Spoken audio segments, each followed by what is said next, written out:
Welcome to Impact Factor, your weekly dose of commentary on a new medical study. I'm Dr. F. Perry Wilson of the Yale School of Medicine.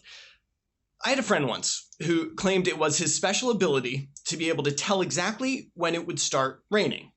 Like, he'd look up at the sky and say, in 90 minutes it will be raining. This is not the most useful of talents in the age of meteorology, but nevertheless, I thought of him as I read this study appearing in JAMA Internal Medicine, which found that ED visits for respiratory complaints spiked before a thunderstorm.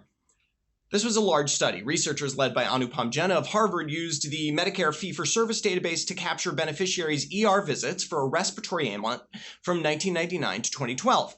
They then combined this data with U.S. National Oceanic and Atmospheric Administration weather data covering all 3,127 counties in the continental U.S.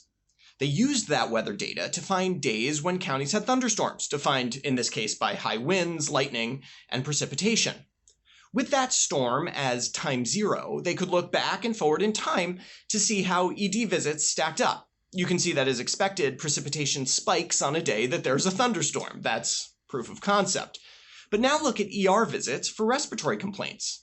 The relationship is actually pretty striking. You can see here a bump in ED visits for respiratory complaints occurring about a day before the storm. The spike is even more evident among those with pre-existing COPD. This is actually a bit surprising. Prior research has found an increase in admissions after storms, attributed to soaked pollen particles rupturing and spreading throughout the air after the downpour. Here we see the opposite. What's going on? Are lungs like my friend with the uncanny ability to detect rain in the near future? Well, looking at other environmental factors, you can see that two things anticipate a thunderstorm: an increase in air temperature and an increase in particulate matter in the air. Maybe it's not the storm at all then, it's these presages of the storm. Hotter temperatures have been shown to be associated with COPD admissions, as have higher amounts of particulate matter, so either or both of these could be contributing. I'd have liked to see some adjustment for these factors to see what's really driving the results, but we don't get that in this particular study.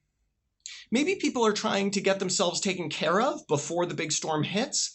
If so, we'd expect to see a spike in ED visits for other causes, but the negative controls in this study, sepsis and pulmonary embolism, had no association with weather events.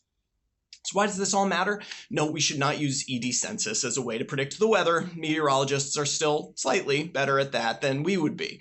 Rather, this study reminds us that health, weather, and climate are connected.